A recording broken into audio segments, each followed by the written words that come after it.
ang kanyang sugat nung nakarang injury niya, mga idol. At ito na, no? Confirm na kansilado na ang kanilang laban. At dito ay pinakilala ang isang Koreano na itong si Yoo-Jun Kim.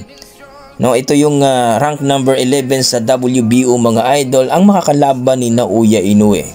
Well, mga idol, nabasa nga itong si Naoya Inoue ngayon, mga idol, ang 2 times undisputed dito nga sa bantamweight at saka sa junior featherweight, na kung saan, mga idol, isa rin itong undefeated.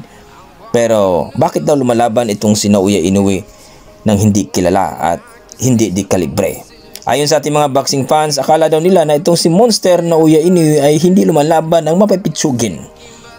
Bakit daw hindi na daw nilabanan itong si Casimero na matagal daw itong naghahamon sa kanya? Pero ayon sa ating mga boxing fans na pwede naman nakalaban itong si Casimero, pero ito nga ay nakaban daw to sa bansang Japan, at kung ito ay under pa daw ng MP ay posible daw na mapalaban dito kay Naoya Inoue.